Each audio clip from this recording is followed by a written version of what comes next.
Mesdames et messieurs, bienvenue à Laval et compagnie. Mon nom est Éric Rémy. Et moi, c'est Méline Rompré. Cette semaine, on fera la connaissance d'une humoriste ricaneuse et conférencière. On s'entretiendra avec la présidente d'une entreprise qui vend des produits récréatifs motorisés dont le siège social est à Laval.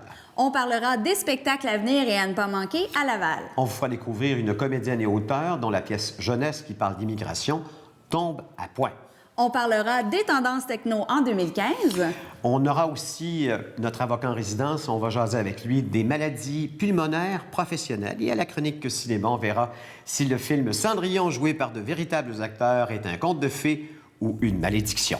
L'édition de la semaine du 22 mars 2015 de Laval et compagnie débute à l'instant.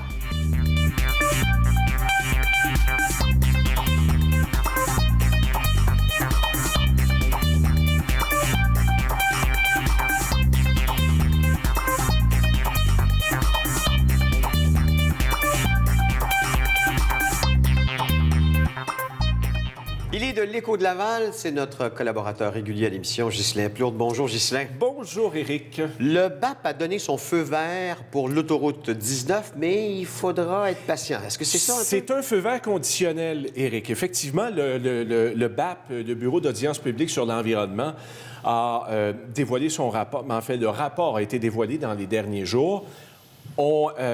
Unanimement, on comprend qu'il faut améliorer le lien routier dans l'axe de l'autoroute 19 et de la route 335. Maintenant, le rapport dit d'y aller avec une analyse supplémentaire comparative, à savoir si le projet sera fait en autoroute ou en boulevard urbain. Donc, il faudra patienter encore quelques temps avant de donner le feu vert au calendrier de réalisation des travaux.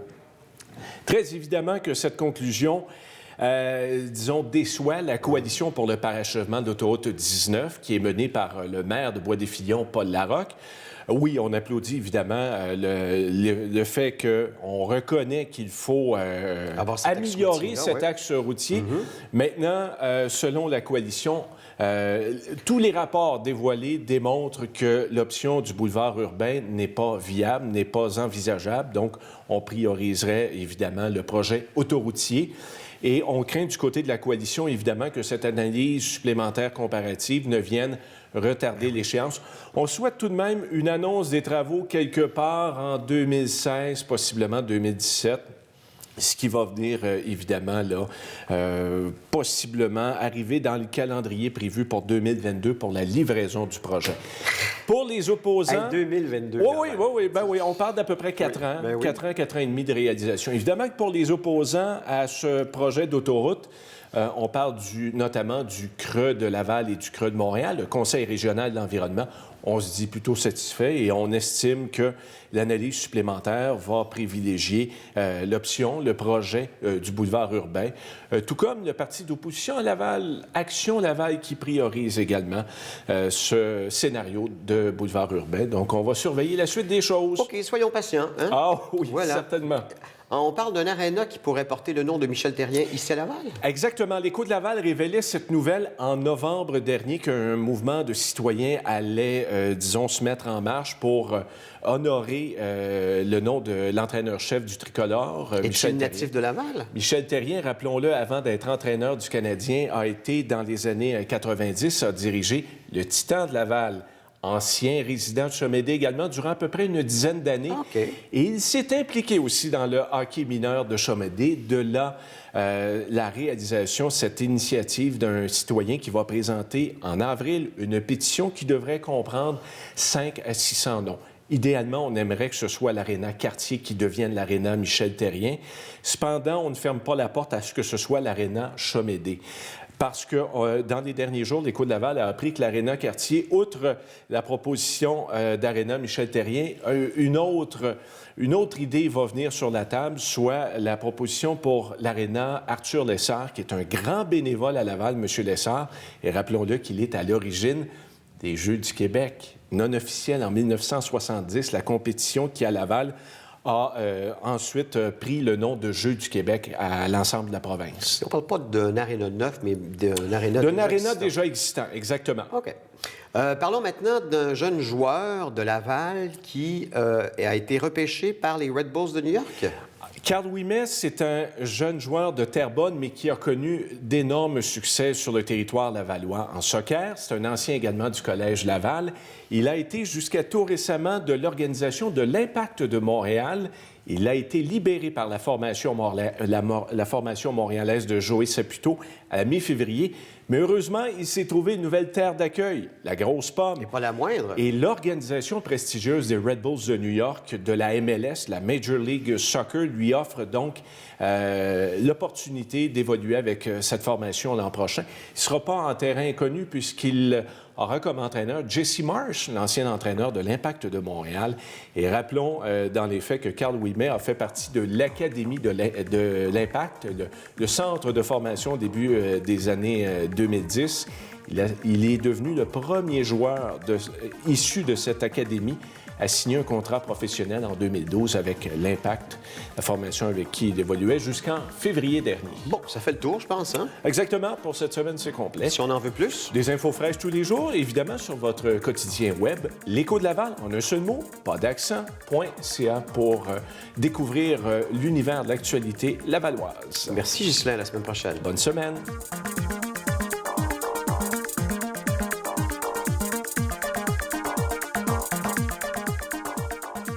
Avez-vous déjà entendu parler de Action 500? Eh bien, notre belle Laurence Coutu-Paquin va nous parler de ça. Bonjour! Allô? Ça va bien? Ça va très bien, toi? Ça va super bien. Un petit peu d'action, là. Ça fait pas de mal à personne, on va se le dire. C'est justement, je parle du Action 500, qui est un centre de karting et de paintball.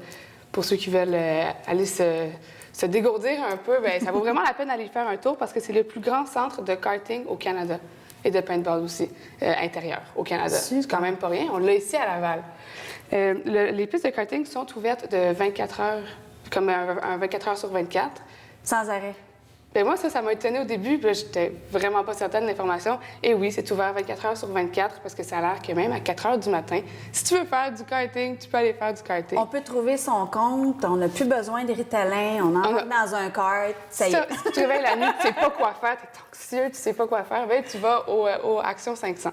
Super! Mais c'est pas la même chose, par contre, pour le paintball. Le paintball, c'est ouvert de midi à minuit, du lundi au vendredi, du samedi au dimanche, de 9h à minuit. Mais, par contre, il y a quand même possibilité, sous réservation, d'appeler pour que ce soit ouvert 24 heures sur 24. Si jamais vous appelez parce que ça vous tente, vous, à 3 heures du matin, d'aller au paintball, bien, il y a possibilité justement de négocier pour les heures. Parfait, super ça. Les pistes de karting sont asphaltées, comme pour qu'il y ait un minimum d'adhérence, puis pour la sécurité aussi. Puis d'habitude, les pistes de karting, moi, je ne savais pas au début, mais c'est souvent en béton.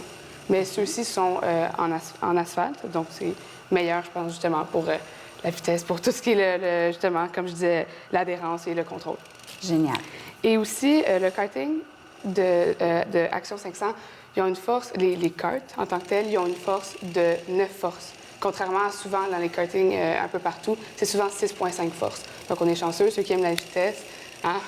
Ça peut faire bobo, mais non, ceux qui aiment justement les sensations fortes, aller vite, on ne peut pas vraiment le faire parce qu'on ne le fait pas sur la route. Hein? On ne va pas vite sur la route. Ben oui, c'est ça. Donc, on en profite quand on fait du karting. Exactement. Je n'en saurais rien, j'en ai pas encore fait, donc il faudrait peut-être que je m'y mette. Hein? Oui, exactement. Puis, là, on a une belle place mais pour tu peux y aller. contrôler ta vitesse aussi. Tu n'es pas obligé d'aller au maximum, le pied dans le fond, tu sais. Non, mais c'est ça l'affaire. C'est quand tu sais que là, c'est possible, c'est le fun. T'entends. Même pour les Quand filles, même. hein, on aime ça aller vite en auto. En tout cas, moi, je parle pour moi. Je sais pas pour toi, mais moi, j'aime ça. Pas pour moi. Non. Puis, les pistes sont pas justement très longues, non plus, sont très larges. Parce que souvent, on voit dans les pistes de karting, c'est difficile de faire des tournants, surtout s'il y a beaucoup de personnes qui font le karting en même temps. Les pistes sont faites plus larges, donc pour avoir une plus grande manœuvre. Donc, on peut y aller vraiment comme en groupe, même au niveau du karting, Exactement, pas juste au absolument. paintball. Non, ça peut y aller en groupe aussi. Et ce qui est le fun, c'est qu'il y a des kartings aussi des karts pour les enfants. Parce que, bon, évidemment, on va pas donner un kart de 9 forces à un enfant. C'est préférable de donner un kart double, donc peut-être avec un parent à côté. OK. Ou sinon, justement, d'avoir un kart à 6,5 forces. Puis là, ils font plein de parties. On a même entendu, messieurs, bachelor party. On peut faire ça là-bas? Oui, on peut faire toutes sortes de parties. Vraiment, il y a des... C'est intéressant, pareil. Hein? On disait, bon, y a-tu vraiment juste des autos, des fusils? À voir. à voir. Vraiment, on peut faire de tout. Puis les tarifs, ça varie aussi. Ça dépend si vous y allez en groupe, là, vous appelez, ils vont, c'est un groupe, c'est un tarif par groupe. OK. Mais sinon, par exemple, pour les courses, pour une course, ça peut être autour de 22 Ah, Pour pas 2 pire. courses, c'est 39 à peu près. Pour 3 courses, 47 Puis bon, évidemment, ça augmente. Il y a plein de forfaits, puis c'est vraiment détaillé sur le site C'est web. vraiment détaillé sur le site web. Puis il y a aussi des forfaits de groupe, comme on disait, sur le site Internet. Puis il y a des forfaits aussi combo, paintball, karting. Donc ça peut être le fun aussi si vous voulez faire les deux. Ah, ben oui, C'est une vraiment... bonne idée, Ouais, ça. mais c'est justement, puis il n'y a pas juste, comme tu disais, des fusils et tout. Il y a aussi des jeeps d'armée. C'est vraiment pour te mettre dans une ambiance. C'est vraiment le fun. Il y a des tranchées. Donc, il y a des des thématiques. Ah oui, oui, oui. Ah, oui, oui. Ah, ben c'est là, vraiment j'embarque, génial. là, arrête, là. Puis, ce qui est vraiment intéressant, c'est qu'on pense que ça peut ne pas être si gros que ça. Tu sais, OK. un centre, quand même, tu sais, Ouais. il y a quand même... Tu sais, on s'imagine pas que Comme ça un peut être gros, des gros, arcs gros de terrain. garage, là. Oui, exactement. Mais ça Mais peut non. quand même accueillir un groupe de 350 personnes. Oh! Ce qui est énorme. Extrêmement intéressant. Donc, ceux qui veulent se faire un party de 350 Oui, personnes, oui. allez là. C'est vraiment génial. Tu sais, quand tu fais le souper juste avant le mariage, Oui, là, tu reçois oui. la famille au complet, tu t'en vas là, puis tu peux te Exactement. défouler. En... Exact. En masse. Puis c'est le fun Super. aussi parce que là, c'est sûr que tout âge peut aller au paintball, mais c'est sûr qu'ils recommandent, pour ceux qui ont en bas de 18 ans, d'avoir une lettre recommandée de leurs parents signée, parents, ou sinon OK. d'être accompagné avec Oui, un une adulte. décharge, c'est important. Super Exactement. important. Et les prix varient aussi, comme par exemple pour 100 balles, bien, c'est 35 ce qui n'est pas si pire non plus. Pour 200 balles, 47 Puis là, évidemment, les Génial. combos ensemble, ça varie. Donc, on vous invite à aller au site web qui est au bas de l'écran et faire vos rénovations, vos réservations. Vos peut-être. réservations, oui, oui. Eux autres vont peut-être avoir besoin de rénovations un coup qu'on passe. Surtout ces 350 personnes y vont en même temps. Merci beaucoup, Laurence. Ça me fait plaisir. À la semaine prochaine.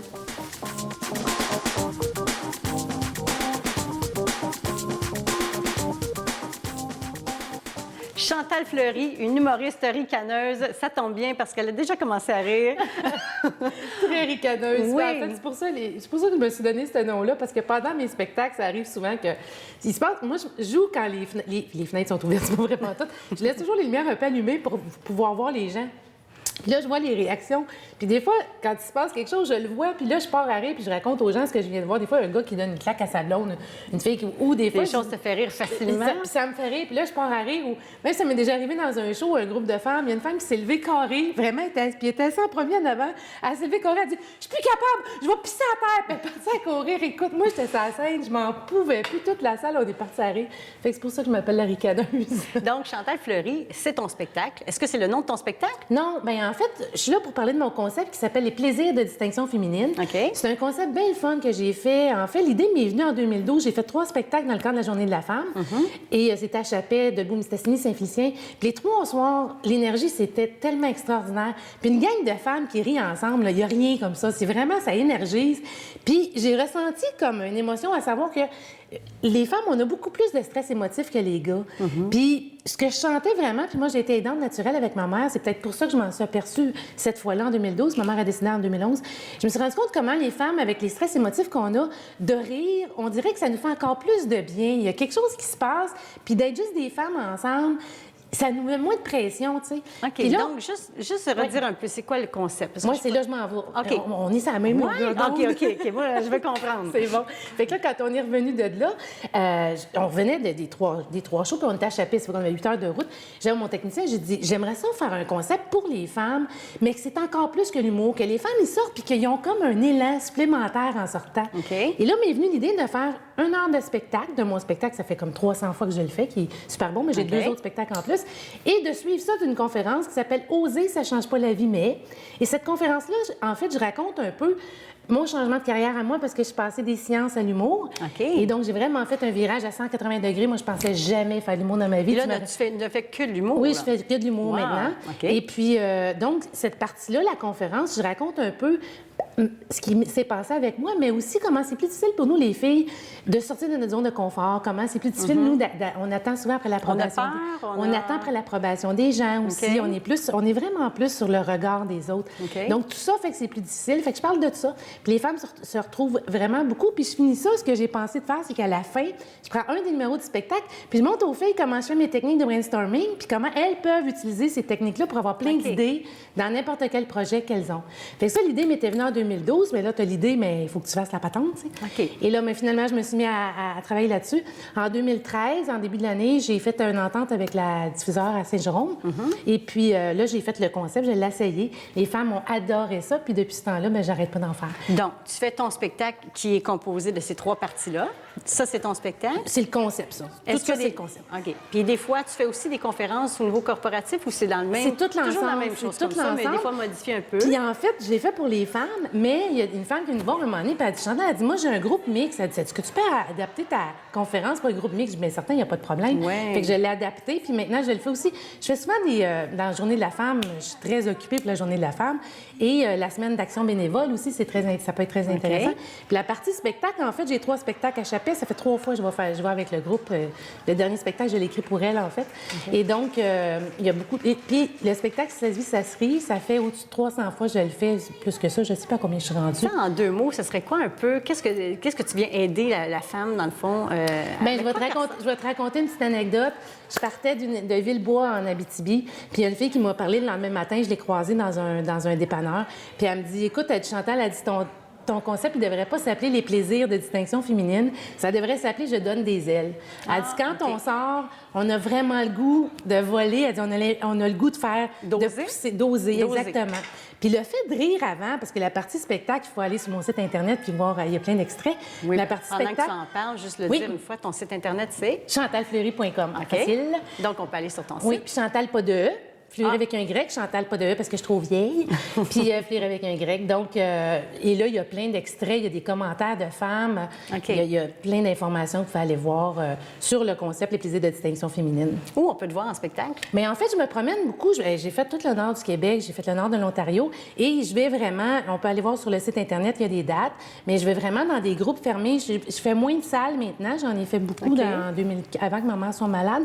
Et donc, maintenant, c'est plus des groupes fermés, des associations, Donc, puis des des regroupements de femmes. entreprises et tout ça, Mais pas tellement des entreprises, plus des associations, des regroupements de femmes, les centres de femmes, les centres d'hébergement. Je fais, mettons, des congrès pour des femmes. Excellent. Fait qu'on peut te retrouver sur ton site, Oui. très important, Chantal Fleury, un nom à ne pas oublier. Et fine, Merci à toi. beaucoup. Merci.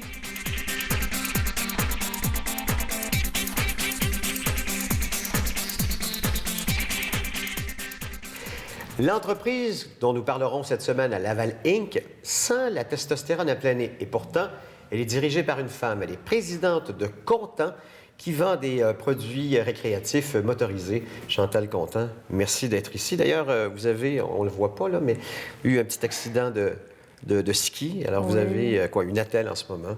Oui. Vous aimez l'extrême. Donc, si vous êtes dans votre domaine, là, vous, là. Oui, absolument. On aime le sport, on aime bouger et on aime l'extrême, oui, il faut le dire. Le siège social de Content est à Laval, mais il y a maintenant 2 autres succursales. Il y en a une à Sainte-Agathe-des-Monts, il y en a une à Mirabel. Ça vous fait une grosse entreprise maintenant. Oui. Oui, on est situé depuis 1970, le magasin de véhicules récréatifs à Laval depuis 1970. Et en 2008, on a ajouté Mirabel, 2009, Sainte-Agathe. Et oui, on a quand même une bonne entreprise en belle croissance. Ça existe depuis combien de temps, Content? Nous, on est 3e génération, donc ça existe depuis les années 35-40. Toujours été situé à Laval, donc c'était notre grand-père Gaston, d'où le nom de l'entreprise, Gaston Content, qui à ce moment-là œuvrait dans le quartier Saint-François.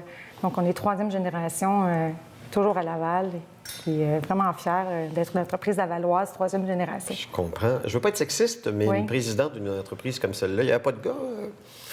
Nos parents ont fait plus de filles que de garçons, mais il y a des garçons dans l'entreprise. Mais c'était pas écrit dans le ciel que ce serait une femme qui prendrait la direction de l'entreprise, mais c'est ce qui est arrivé. Oui, c'est définitivement un milieu d'hommes. Quand on parle autant de nos opérations de déneigement, fabrication de souffleuses, milieu du récréatif, c'est quand même un milieu qui est quand même très masculin. Mais je pense que quand on est déterminé, qu'on a du caractère, ça peut être notre domaine aussi, là. Je pense que vous avez toutes les qualités pour être une excellente présidente. Vous avez un chiffre d'affaires et combien d'employés maintenant, Content? C'est énorme. Présentement, on a plus de 165 employés. Ça varie encore un petit peu au niveau de la période hivernale où on a un petit peu plus d'employés avec des surnuméraires à temps partiel. Un chiffre d'affaires qui s'aide des 50 millions. Là. Quand Donc, même. Et c'était l'année. Il fut une époque où ce n'était que ce qu'on appelait les motoneiges. Et maintenant, vous avez les motos marines, Vous avez les côtes à côte, les VTT, les bateaux, les pontons et ainsi de suite. Vous vous êtes donc diversifié et avez trouvé votre niche 365 jours par année. Oui, oui. Dès le départ, en 1970, on ne vendait que de la motoneige et on est toujours demeuré fidèle à notre manufacturier qui est Bombardier Produits Récréatifs, qui était Skidoo à l'époque. Et nous, on a suivi le manufacturier. Donc, lorsque le manufacturier introduit le VTT, on a ajouté le VTT, on a ajouté... Puis on avait l'opportunité dans ces années-là d'avoir d'autres lignes ou d'autres lignes de produits. Et on a toujours resté fidèle à notre manufacturier. Aujourd'hui, on est vraiment fiers d'être associés à Bombardier Produits Récréatifs parce qu'ils sont innovateurs. Puis maintenant, on présente des gammes, là, comme vous le dites, autant motomarine, on a des pontons, on a des bateaux spécialisés de marque Centurion qui sont des bateaux de championnat de wake surf. Les motos 3 roues. Les motos 3 roues, la grosse mode. Spider, qui est vraiment absolument. un excellent produit qu'on aime bien vendre et qu'on vend très bien aussi. Et nous, c'est ça. Dans les années 70 jusqu'aux années 90, on était très saisonniers. Mais maintenant, on a des lignes qui nous font travailler durant autant la période estivale qu'hivernale. Vous avez grandi dans un garage à sentir l'essence. Oui. Hein? Quel est votre sport préféré, justement, vous? Moi, dans tous les produits qu'on utilise, j'ai fait de la motoneige longtemps. Depuis que j'ai ma fille, je ne pratique plus la motoneige, mais j'ai encore le goût de faire de la motoneige. Maintenant, je fais de la Spider. Oui. Notre segment Spider, je l'utilise. Un petit peu de motomarine, mais c'est un produit que j'aime bien utiliser. Je peux poser la question, est-ce qu'on achète un de ces produits récréatifs motorisés de la même façon qu'on peut acheter une voiture? Ou c'est un autre choix? C'est très différent de la voiture. Je m'explique. Ça a des similitudes. C'est un véhicule routier. Mais quand les clients viennent nous rencontrer, viennent acheter leur véhicule récréatif, c'est du loisir. Donc, c'est quelque chose de très... souvent, il y en a des gens ont attendu plusieurs années, ont fait des sacrifices. Ils ont rêvé longtemps de l'avoir. Rêvé. Ouais. Donc, il y a beaucoup de passion dans le processus. Puis nous, c'est ce qui nous plaît de notre entreprise, c'est de travailler avec des gens. Nous, on travaille avec passion, mais aussi de servir des clients qui achètent avec passion. Vous me rassurez, parce que je peux avoir un rêve, rentrer chez Content, dans l'une des 3 succursales, et peut-être vous allez m'aider à cheminer, à savoir justement quel produit récréatif est plus adapté à mes besoins puis à mon entourage. Alors, on peut donc aller dans ces magasins de Content. Ils sont ouverts 7 jours sur 7 quand même. Oui, la période hivernale, oui. Absolument. Alors, c'est à Mirabel, Sainte-Agathe-des-Monts et bien sûr ici à Laval. Je vais vous donner le numéro de téléphone de la succursale de Laval, qui est le 450-666-6676 ou content.ca pour avoir tous les détails. Et croyez-moi, vous allez avoir le temps de voir tous ces beaux produits qu'ils vendent. Merci et félicitations pour votre entreprise. C'est un plaisir. Merci, Chantal.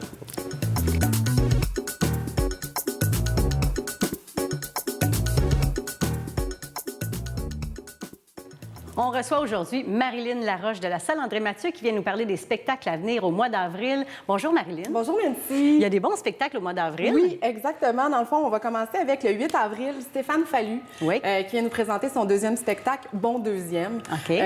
Stéphane qui est plus confiant, plus confident, plus mordant. Un spectacle qui va parler des thèmes de la performance, ses passions, des choses qui l'énervent un peu, mais on va vraiment sentir son énergie. Il est surprenant. Moi, je l'ai vu en spectacle, mais en fait, dans Dieu merci. Oui, exactement. À Sorel, et franchement, c'était vraiment Oui, drôle. il est super vraiment à l'aise. Puis au niveau de l'improvisation aussi. On aurait même pu appeler le spectacle le Bon Premier. Ah oui? Ça OK. aurait été parfait. On en a un deuxième? Oui. Le cirque chinois. Oui, c'est le ça? cirque chinois, le 12 avril. Donc, 20 artistes chinois. On va avoir des acrobaties, la danse, des arts martiaux. C'est vraiment un spectacle pour toute la famille. Je vous dirais, autant les petits, des 10-12 ans, même les parents vont aimer aussi se retrouver là-dedans. C'est le National Chinese Acrobat. C'est une compagnie C'est toujours vraiment... impressionnant. ça. Oui, c'est vraiment une compagnie de renommée internationale OK. qui ont fait, dans le fond, des spectacles, des tournées dans plus de 40 pays. Fait que Donc, un spectacle de qualité, là. exactement. Là, OK. c'est vraiment très, très, très professionnel. Là. OK. Et aussi, on a Marie-Pierre Arthur. Oui, Marie-Pierre Arthur Oui. qui vient nous présenter, dans le fond, son 3e opus qui est Si l'aurore. Vraiment, je te dirais comme une musicalité feutrée, de l'ambiance vraiment soft rock. Oui, c'est ça, je veux savoir, parce que moi, je la connais pas. C'est Oui. un peu de rock. OK, Oui, un c'est peu, rock. mais vraiment doux, là, vraiment doux. Marie-Pierre est une bassiste aussi, donc sur scène, c'est super intéressant d'avoir une fille qui Ouais, joue qui joue de la bass. musique, hein. Puis, fait qu'au niveau visuel, mais au niveau aussi, au niveau de l'écoute, c'est vraiment un spectacle très intéressant aussi à ce moment-là. Et qui on a à découvrir? À découvrir, on a Joseph Edgar. Ça me dit rien du tout. Ça me dit rien. Non, là. je suis certaine que tu as déjà entendu la chanson Espionne russe, Tomber en amour avec une espionne russe. OK. Qui a fait vraiment un malheur. Dans le fond, tout le monde l'a entendu. Elle était dans les numéros 1 vraiment Mais longtemps. son nom nous dit Mais rien. non, exactement. Donc, Joseph Edgar. Oui. Donc, le 23 avril, c'est un spectacle folk rock. Dans le fond, qui vient nous présenter, c'est un album Gazebo. Un album aussi, au niveau de l'écriture, des textes, c'est vraiment intéressant. On tombe aussi sur le charme de son accent acadien. OK. Donc, c'est vraiment un spectacle super intéressant. Puis, le spectacle, il est au Studio Théâtre. Oui, tu m'as parlé de ça. Oui. Ça, c'est particulier. On est directement sur la scène. Exactement. Un peu comme Elvis faisait des fois. Là. Oui, un studio C'est ça, théâtre, ouais. fait que vraiment super intime. On est style cabaret, OK. table, chaise. Donc, vraiment sur la scène de la salle André-Mathieu. Mais combien de personnes qui peuvent entrer à ce Je te moment-là? dirais une 100-120 en salle intimiste. Sinon, des fois, on peut le faire plus grand. Quand c'est un spectacle debout, on est à 400 personnes. Et il y a des nouveaux spectacles à l'affiche. Oui, à l'affiche. En tout cas, un que tu nous proposes. Oui, je vous propose un qui est au Théâtre Marcelin Champagnat à Laval. C'est le 4 novembre. C'est Claude Barzotti. Oui, on l'aime toujours. Oui, qui a écrit, bon, Aime-moi. Je ne chanterai pas, mais Aime-moi, toujours, madame, avec Claude Michel. Qu'on connaît moins. Mais en On tout cas connaît que moins, mais de nom. vraiment, c'est deux légendes françaises qui se sont... Dans le fond, le spectacle, c'est Les Ritales. Se sont vraiment mis ensemble pour nous concocter, là, à nous, là, les Québécois, là, vraiment un spectacle là, très, très, très intéressant avec tout leur plus grand succès. Je sais que Claude Barzotti, ça donne toujours un grand succès. Au Retour des idoles, c'était la folie là, Exactement. quand Claude Barzotti était là. Fait que ça, c'est vraiment un beau spectacle, là, à mettre dans votre agenda le 4 novembre. Donc, au mois d'avril, on a Stéphane Fallu, Oui. le Cirque chinois, Oui. Marie-Pierre Arthur, que Oui. tu nous conseilles aussi. Il y a l'artiste du mois à découvrir, Joseph Edgar. Oui. Et aller voir le spectacle de Claude Barzotti et Claude Michel qui aura lieu au mois de Exactement. novembre. Et il y a toujours le site Internet Oui. qui est intéressant à aller voir. Il est facile.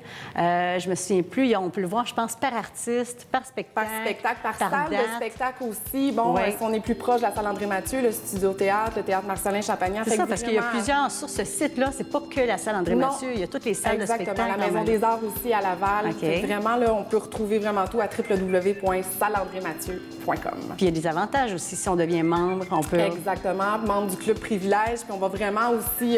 tout est vraiment sur le site, là, d'ajouter des petits... ça donne des bonus un peu, là, d'avoir OK. un accès aux dates avant. Ouais. Puis dans le fond, l'achat de billets aussi avant tout le monde. Bien, excellent. Merci. C'est toujours Merci, intéressant. Fait qu'on c'est se revoit gentil. une prochaine fois. Parfait, merci Nancy. Merci.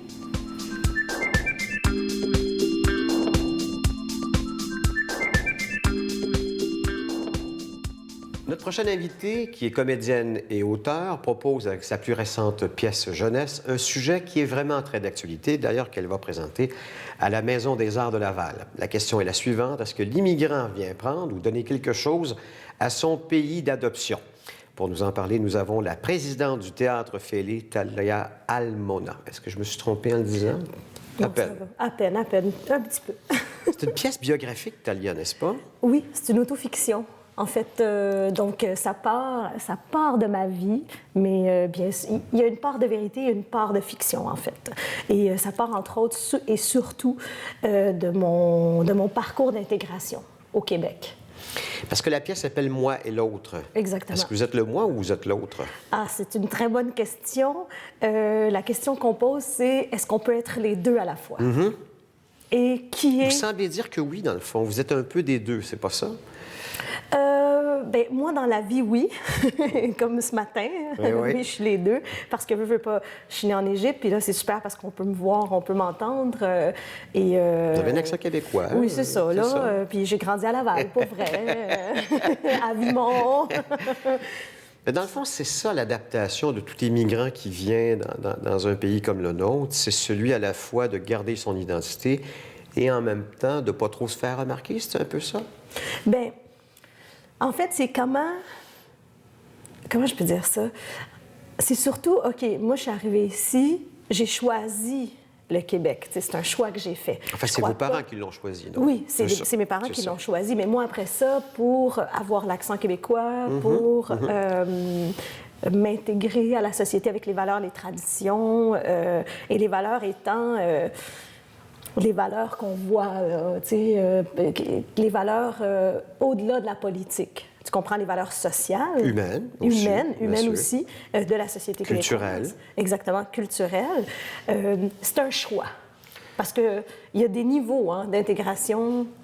Bien sûr. Oui, non, absolument. Il y a des gens qui s'intègrent totalement et d'autres qui, en fait, font du surf sur la vague, on va dire. Exactement, ils surfent. Là, aujourd'hui, la question, c'est à partir de mon nom. Parce que je pense que si je changeais de nom, si je m'appelais Julie Sirois, on n'y verrait que du feu. C'est vrai. C'est vrai. Talia Almona, là, on fait OK, elle est un peu étrange ou étrangère, on va dire. C'est un peu... La pièce, moi et l'autre, elle veut faire quoi, au juste par rapport aux jeunes? Parce que c'est un message, dans le fond, que l'on envoie aux jeunes, non? En fait, oui, un message, une question. J'aime mieux poser la question. Puis la question que je pose aux jeunes et aux adultes, parce qu'on la présente de jour et de soir à la Maison des Arts, c'est... est-ce qu'on reconnaît l'autre pour ce qu'il prend ou pour ce qu'il nous donne? C'est pour ce qu'il nous donne ou pour ce qu'il prend de nous? Souvent, on a l'impression que ces gens-là prennent plus qu'ils donnent, mais dans le fond, c'est pas vrai. C'est ça. Il y en a que oui, mais c'est pas la généralité, là. Exactement. Selon moi, c'est pas une généralité. Qu'est-ce qu'ils vous disent, les jeunes, une fois après avoir vu la pièce, moi et l'autre? Ils posent beaucoup de questions. Surtout sur la dernière partie qui est comme le retour vers la communauté, mais au Québec. Parce que le personnage, dans la 4e partie, il retourne vers sa communauté égyptienne, si tu veux, mais au Québec, on reste toujours au Québec.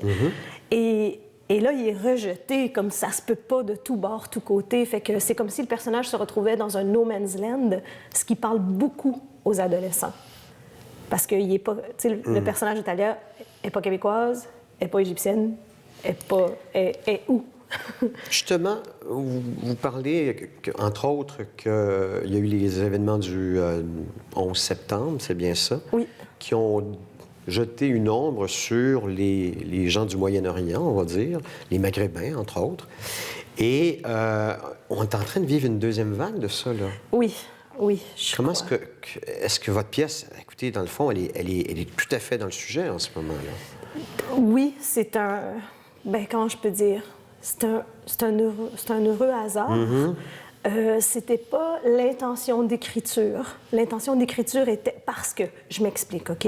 Nous, notre objectif aux 2 auteurs, parce que c'est un texte qui est coécrit avec Pascal Brulmans, qui est, lui, québécois de souche. Fait que c'est déjà, même dans le duo, il y avait un autre et un moi.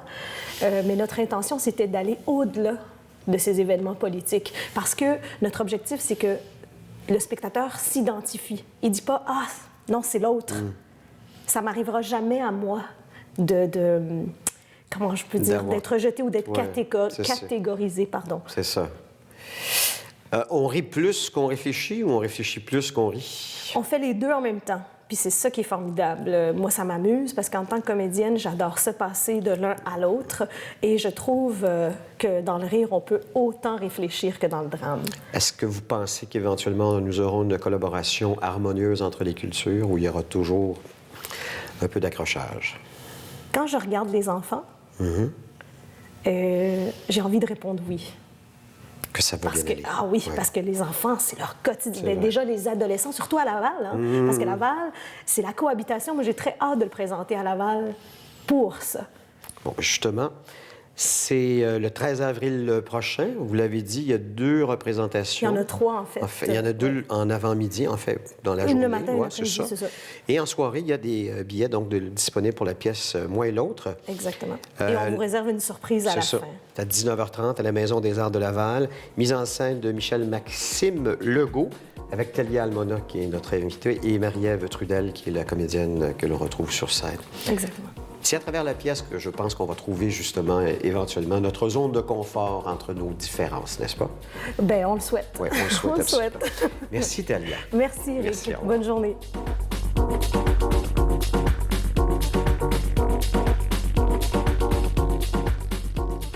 On parle technologie avec notre beau Jean-Philippe Leroux. Ça va bien? Ben oui, toi aussi. Ça va super bien. Good. Je me suis préparée, là. Go! J'ai vu ça, t'as pas mal de feuilles. Vas-y. Il y en a vraiment en 2015. Ça s'en vient Là. Bien, en fait, on parle de tendance d'ici la fin de l'année, mais surtout, on a fait un sondage auprès des gens à savoir ce qu'on aimerait davantage voir, justement, de disponible. On parle beaucoup d'applications. On veut que tous les objets soient connectés maintenant. Alors, à l'aide d'un petit sondage, ça nous a permis de voir les tendances et ce que les gens aimeraient voir sur le marché. Je vais te parler comme premier point du streaming ou la lecture en continu. On le sait depuis un bon bout déjà. On ne consomme pas la télé comme on la consommait, c'est-à-dire que pour la majorité d'entre nous maintenant, on regarde du contenu sur demande. Et pour 2015, d'ici la fin de l'année, on pense qu'on va battre ce qu'on n'a jamais atteint, en fait, parce qu'on va regarder la télévision de plus en plus en streaming. Donc, on pense aux séries télévisées qu'on aime regarder de plus en plus et on veut toutes les voir, les épisodes, une après l'autre. On n'attend pas une heure de diffusion, une journée précise pour regarder la télévision. Parce que c'est horaire oblige. Je veux dire, tu sais, c'est 24 heures sur 24, 7 jours sur 7. Puis là, bien, comme si on n'avait pas assez de la job puis de la demande, on s'en met plus avec les activités, les enfants, le chien, la belle-mère, tu sais. C'est en plein ça. Puis on veut plus les publicités non plus. Bon, l'épisode va durer plus rapidement, va passer plus rapidement en streaming. Alors ça, c'est une première tendance à surveiller d'ici la fin de l'année et ça se fait déjà de toute façon. Parfait. Comme deuxième chose, la maison utile. Justement, on voudrait que les objets à la maison soient également connectés. Ça pourrait être très pratique. Je sais pas, tu es au travail et puis on t'alerte comme quoi il y a un problème électrique, une fuite d'eau à la maison. Ça serait génial. On pourrait probablement agir plus rapidement, minimiser les pertes. Les compagnies d'assurance aimeraient ça. Et quand on parle de maison connectée aussi, on aimerait qu'on puisse être avisé lorsqu'un membre de la famille rentre ou quitte la demeure. On pense aux enfants, aux adolescents, jusqu'à temps, par exemple, qu'ils soient au courant de la technologie ou de la façon qu'on s'y prend puis qu'ils réussissent à contourner la chose. Tu vois, là, je pense patron, là. Ça fait comme les employés sont, tu sais, qui vivent déjà, il y avait Facebook, les réseaux sociaux, blablabla. Là, maintenant, c'est la maison qui peut-être va t'envoyer C'est pas un peu trop, ça? C'est pas de la gérance, à un moment donné? En tout cas, ça serait personnel, probablement, à la maison. Au travail, d'après moi, justement, il y en a qui n'aimeraient pas ça si jamais ça s'applique. Mais on veut que la maison soit connectée d'ici la fin de l'année de plus en plus. On t'avait de faire une maison de poche. Tu la transportes avec toi quand tu sors. La troisième idée dont je voulais te parler, la plus farfelue, la plus science-fiction, si on veut, mais ça va se faire. On veut communiquer par la pensée avec les vêtements que l'on porte et également les accessoires qu'on possède, qu'on a. Ben voyons donc, c'est quoi ça? Ben ça, je sais pas. Sais-tu, je pense facilement à un chandail où on pourrait afficher justement un bonhomme sourire ou un nuage parce que ça va pas bien. On veut, sans avoir à le mentionner, que les gens puissent nous voir et dire « OK, il est de bonne humeur. Ah non, ça va pas. » On se rendrait peut-être compte, par contre, qu'il y a des gens qui sont vraiment trop heureux dans la vie et d'autres qui sont plutôt dépressifs. Probablement qu'on se déconnecterait à ce moment-là puis on arrêterait le gadget en tant que tel, mais ça serait une avenue intéressante. Dans mon cas, je sais pas. Est-ce que tu t'habillerais avec ce genre de vêtements? Ben, pas tellement. Non. Hein, pas vraiment. Non. Moi, commencer à m'ostiner avec mon linge le matin. Non, c'est pas vraiment de même que je file, tu sais. À part de ça, il y a aussi les citoyens informés en temps réel. Et ça se fait déjà, je pense, là, pour ne pas les nommer, à TVA avec leur application Wave pour le trafic. Ça, c'est très utile pour la consommation énergétique, la qualité de l'eau, de l'air. Alors, la majorité des gens pensent qu'on serait davantage économe et écologique avec ce genre d'application. Ah, ça, c'est génial. Faut pas attendre ça pour l'être écologique ou économe, mais ça nous aiderait et ça nous amènerait davantage à le devenir. Et ça, puis, ça, c'est une belle alarme à avoir. C'est un beau petit pendule. Là. Oui, bien sûr. Et l'économie de partage aussi. Encore là, je me suis questionné à savoir si je le ferais. Toi, dans ton cas, si je te pose la question, louer ta voiture, prêter ton appartement en échange de celui de quelqu'un d'autre dans un autre pays, tiens, pour voyager, le ferais-tu? Bien, ça va dépendre des assurances, je te dirais, parce que je pense qu'on est tout un petit peu la veine contrôle, là, parce que, tu sais, il faut déjà qu'on fasse attention à nos propres affaires. C'est quelqu'un d'autre. Si le partage des assurances est fait ou, tu sais, bon, peut-être. Il y a un moyen de moyenner. Mais ça nous permettrait d'économiser. Ça se fait déjà et on veut que ça se développe de plus en plus. Alors, c'est une nouvelle tendance également à surveiller. Je ne sais pas s'il nous reste encore un peu de temps. Oui, Deux un petit points peu de temps, rapidement. vas-y. La santé, avec justement les applications pour calculer les calories, les podomètres. On pense qu'avec de nouvelles technologies là-dessus, ça nous aiderait à vivre plus vieux et en meilleure santé. On voudrait davantage d'applications là-dessus. Et aussi le portefeuille virtuel. 80% de la population s'attend à ne plus posséder du tout de portefeuille d'ici 2020, qu'on va tout payer finalement avec notre téléphone cellulaire, même les montres maintenant. Je l'aime bien, mon petit portefeuille encore, moi. Moi, je l'aime bien. Je vais dire sincèrement, avec, tu sais, je trouve qu'on a une belle place quand même ici, là, Québec, Canada, là, au niveau de la sécurité. Là, si tout est sur le téléphone, les vols de téléphone, tout ça, qu'est-ce que vous en pensez, vous autres? Ça serait à suivre. À suivre. Merci beaucoup, Jean-Philippe. Merci à la toi. semaine prochaine. Salut.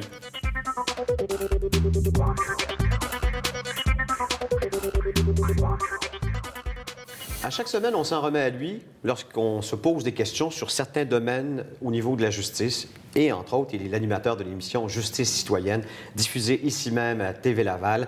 Maître Sylvain Lamarche, merci à nouveau d'être en studio avec nous. On aborde un sujet très complexe, mais on va juste faire une amorce. C'est les maladies pulmonaires professionnelles. Effectivement, la maladie pulmonaire professionnelle, la loi sur les accidents de travail et maladies professionnelles prévoit toute une section spécifique aux maladies pulmonaires professionnelles et c'est très complexe au niveau de la procédure médicale pour pouvoir faire ces réclamations.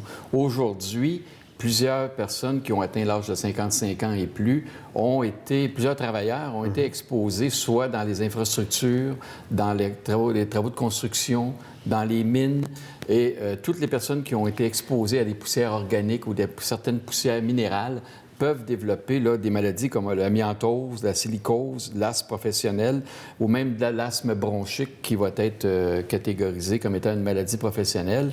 Et à partir de là, les gens se présentent chez les médecins et souvent n'ont pas le réflexe de parler des origines professionnelles de leur maladie.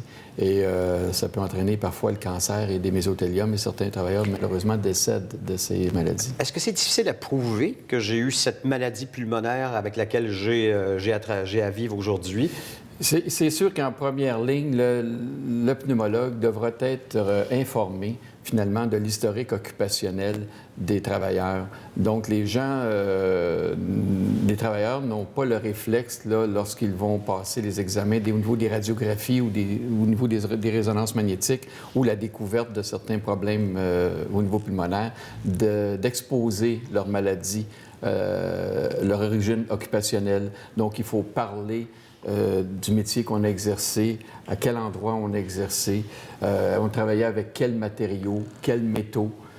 Si on est des travailleurs de la construction, la silice, si on était des travailleurs de l'amiante, tous ces catégories de métaux-là, on devrait l'informer au niveau du pneumologue. Et par la suite, au niveau des investigations, il faut avoir le réflexe de faire la réclamation au comité des maladies pulmonaires, à la CSST, qui va référer le dossier au comité des maladies pulmonaires. Et là, il y a plusieurs processus au niveau des maladies pulmonaires qui vont devoir être suivis. Mais au départ, je pense qu'au départ, il faut avoir le réflexe de mentionner l'origine occupationnelle de notre maladie pour vérifier finalement au fil des investigations médicales si elle peut être d'origine professionnelle, parce qu'il y a des indemnités quand même assez importantes. Et comme ce sont des maladies qui sont latentes sur une période de 30 ou 40 ans, les gens n'ont pas souvenance d'avoir travaillé durant 2 étés à la mine d'asbestos. Lorsqu'ils étaient étudiants, sans protection à l'époque. Aujourd'hui, peut-être qu'il y a une réglementation et une rigueur beaucoup plus appliquée au niveau de la santé et sécurité des travailleurs. Mais rappelons-nous, il y a 30 ou 40 ans, alors qu'on pouvait travailler dans des infrastructures, dans la démolition, dans la construction, dans la soudure, dans la peinture. Donc, tous ces origines professionnelles-là devront être investiguées. Comment est-ce qu'on fait pour départager ce qui est peut-être une mauvaise habitude de vie? Je pense entre autres à quelqu'un qui aura fumé toute sa vie et qui, en même temps, aurait peut-être travaillé dans des conditions pulmonaires dangereuses. C'est sûr que au niveau... le tabac a été plusieurs fois, à plusieurs reprises, devant la Commission des lésions professionnelles, des éléments qui étaient soulevés pour vérifier effectivement s'il y a d'autres origines, s'il y a d'autres origines toxiques de la maladie. Mais il y a plusieurs décisions, finalement, aujourd'hui. C'est devenu très complexe au niveau scientifique puis au niveau de l'épidémiologie. C'est un long terme pour dire les origines de la maladie. Mais de plus en plus, les scientifiques sont capables maintenant de reconnaître le degré d'exposition, la densité des particules. Mais n'oublions pas que nous avons affaire à la loi des accidents de travail et maladies professionnelles et normalement, on doit l'interpréter d'une façon large et profiter le plus en plus possible de son application et non pas seulement sur des critères d'ordre scientifique. Et j'imagine qu'il y a différents degrés de réclamation selon, bien sûr, sa condition dans laquelle on est. Moi, je pense que c'est le pneumologue et l'équipe et les radiographies, résonances magnétiques sont l'équipe de premier pour établir le diagnostic. Et à partir du moment où l'origine professionnelle est connue, N'oublions pas qu'on a un délai de 6 mois pour faire la réclamation. Et donc, il y aura lieu là, d'être très vigilant au niveau des investigations.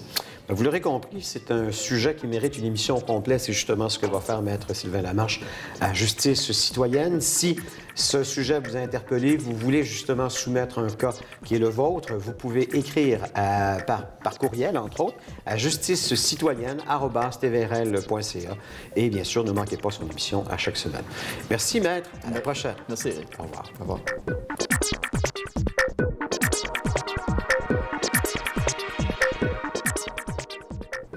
Mes salutations les plus cordiales, mon nom est Jean-Jacques Lapierre. Il est un acteur important dans la vie culturelle lavalloise. J'ai le plaisir d'accueillir M. Bernard Larin. Bonjour. Bernard, ça fait plaisir de vous accueillir. Oui, bonjour Jean-Jacques. Bernard, parlez-moi un petit peu de votre parcours professionnel. J'ai été journaliste à la radio de Radio-Canada pendant 17 ans. Après un certain temps, j'ai senti le besoin d'aller voir autre chose. Alors, je suis inscrit dans une démarche plutôt politique. J'ai accompagné le maire Doré dans un premier temps, pendant 1 an. Après quoi, j'étais attaché de presse à Laval, du maire de Laval. Et après ça, j'ai quitté, j'ai changé d'orientation. J'ai parcouru quelques pays d'Afrique où j'ai donné de la formation au niveau du journalisme. Et après un certain temps, le mandat qui nous a été confié par l'Université de Montréal s'est terminé et je suis revenu aux relations publiques et j'ai accompagné le maire Tremblay, Gérald Tremblay, pendant 8 ans. Après quoi, je pensais qu'il était temps de prendre une retraite et d'écrire un livre. Ah, alors, vous avez commis un livre. Un livre qui... Pourquoi vous avez commis ce livre-là? Pourquoi vous avez fait ce livre? Pendant ma carrière professionnelle, pendant les 25 dernières années de ma vie professionnelle, j'ai commencé à faire de la méditation.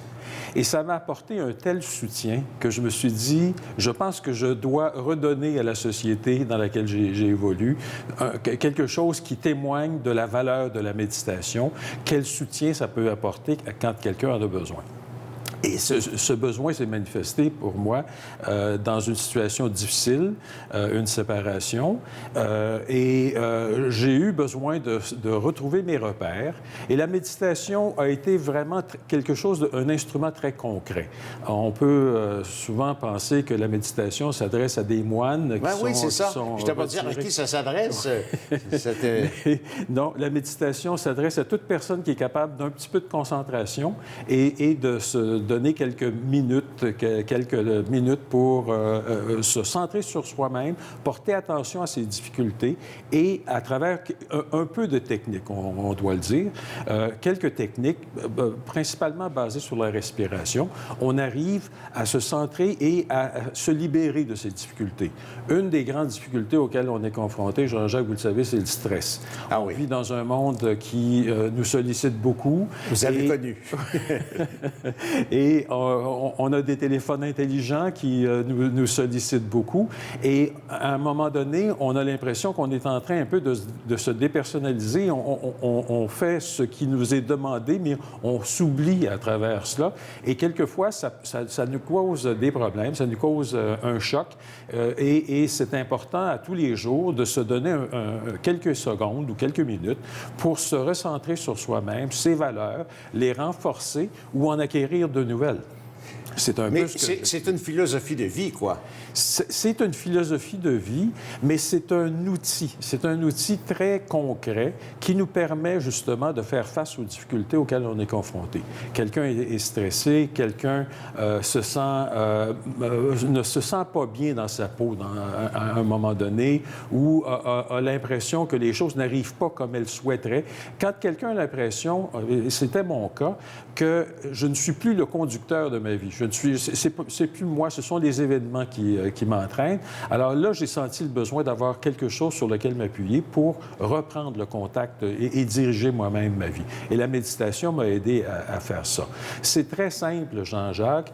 Il s'agit de se détendre, d'arriver à se détendre, et c'est pour ça que la respiration est un instrument fort important de la méditation, et de se centrer sur sa respiration et d'insuffler l'énergie qu'on veut qu'on veut aller chercher. Si, par exemple, on est quelqu'un d'impatient, supposons, on sait que... On n'est pas impatients, nous autres. Non, on est très patients, oui. Nous sommes des gens patients. Mais moi, ça m'est arrivé dans ma vie de manquer de patience. Oui, antérieurement, oui. Et j'ai eu recours à la méditation pour arriver à m'insuffler l'énergie de la patience, tout comme à certains moments, j'ai eu besoin de m'insuffler de la sérénité parce que j'en manquais. Et la joie, la maintenir, et différentes qualités qu'on retrouve dans la vie, mais avec la respiration et en pensant à quelques-unes des difficultés auxquelles j'étais confronté, j'ai mis l'accent sur la solution et non pas sur la difficulté. Alors, c'est un peu ce que j'explique dans mon livre. C'est quelque chose qui est très simple. J'ai voulu que ce soit l'équivalent d'un manuel. Il y a des résumés à la fin des sections et qui permettent aux gens de se retrouver assez facilement. Et j'ai pensé également à moi quand j'étais en apprentissage de la méditation. Qu'est-ce que je ressentais? C'était quoi mes difficultés? Alors, j'ai fait des séries de questions et réponses pour aider le méditant ou la méditante à se retrouver et à mettre en pratique ce qui est préconisé. Monsieur Larrain, c'est tout le temps qu'on a, mais il faudra se reprendre parce que votre livre, je l'ai parcouru, il est très intéressant. Nous allons mettre au bas de l'écran l'endroit où on peut se le procurer. Alors, il est à prix populaire et j'encourage les gens à le lire, à se procurer ce livre-là. C'est une philosophie de vie très intéressante. Monsieur Larrain, je vous remercie beaucoup puis on se revoit bientôt. Merci beaucoup, M. Lapierre. Merci beaucoup. Merci.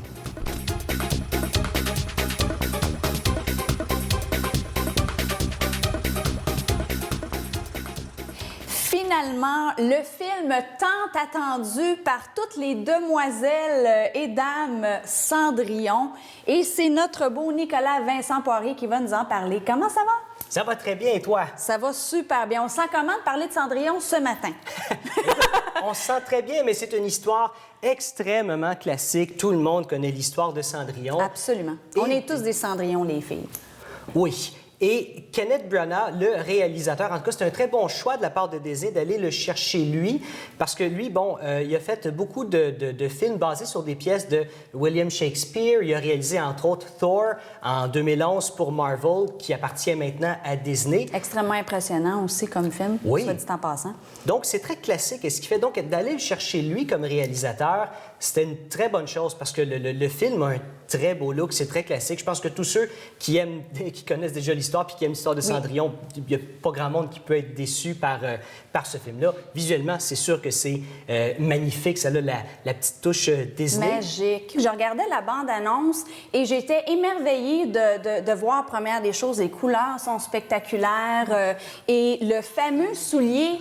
il est magique. Il a vraiment l'air magique. C'est ce qui m'a vraiment impressionnée. Je me demandais, c'est un vrai soulier ou il était sur un green screen, là, puis on fait apparaître le soulier en technologie. C'était magique à ce point-là. Donc, j'ai vraiment hâte de le voir. Je pense pas du tout que c'était un soulier en green screen. Ça serait un petit peu trop compliqué, mais disons que il y a la touche de Disney dans le film. Bien dessiné, en fait, j'imagine. Non, c'est un vrai soulier qu'ils ont dû arranger un peu en post-production, là. C'était vraiment bien fait. Mais c'est ça, visuellement, c'est vraiment beau. Et ce qui est drôle, c'est que le scénariste de ce film-là, qui est Chris Weitz, lui, c'est lui qui est responsable, avec son frère Paul Weitz, de American Pie en 99. Donc, c'est quand même assez drôle que la personne qui fait des comédies niaiseuses pour ados retourne et va faire quelque chose comme Cendrillon. Oui, parce que c'est quand même quelque chose... On a vu plusieurs films qui ont été, tu sais, comme des reprises d'une histoire de Cendrillon. Je pense qu'il y en a eu à toutes les sauces. Puis, justement, je me disais, quand est-ce qu'ils vont être capables de pouvoir faire vraiment le film? Parce que c'est gros, là, à reprendre. C'est un classique, faut pas se tromper. Moi, je te dirais que la seule chose que j'ai été un petit peu déçue dans la bande-annonce, c'est que Cendrillon a les cheveux remontés, tout attachés, quand elle est princesse. Puis là, dans la bande-annonce, tu la vois avec les cheveux lousses, tu sais. Mais ça, c'est pour les fans qui sont vraiment Les vrais fans. Oui, les vrais fans de vrais. Cendrillon, là. Les vraies petites filles qui disent, ben voyons, on ne veut pas les cheveux attachés. Mais bon, c'est un détail. J'ai bien hâte d'aller le voir pareil, ce film-là. Mais est-ce que tu as dit justement que, bon, il y a eu beaucoup d'interprétations de Cendrillon. Et pourquoi est-ce que Disney sort ça maintenant? Eh bien, on remonte en 2010 avec Alice au Pays des Merveilles que Tim Burton avait réalisé. Le film a battu le milliard de recettes au box-office. C'est un beau film, ça. Oui, c'est beau visuellement. Moi, je le trouve un petit peu plate personnellement, mais tu sais, c'est bien fait. Et quand ce film-là a battu le milliard de dollars de recettes au box-office, là, Disney, ils se sont dit, OK, il faut en faire plus. Il faut en faire plus, ça n'a pas de sens. Donc, à partir de là, il y en a eu beaucoup. Là. En 2016, par exemple, il y a La Belle et la Bête, il y a Alice au Pays des Merveilles 2 qui va sortir. On a eu droit à Jack the Giant Slayer. Je pense que c'était en 2013, mais ça, c'est pas Disney. Moins accroché un petit peu, celle-là. Bien, ça, c'était un flop. Le film a perdu pas loin de 100 millions de dollars. C'est ça. Mais c'était pas Disney qui l'a fait. Donc, Disney sont en train de ressortir tranquillement toutes leurs classiques. Ils sont en train de transformer en vrais films. Pourquoi? Parce que, eh bien, c'est la tendance et ça marche. Par contre.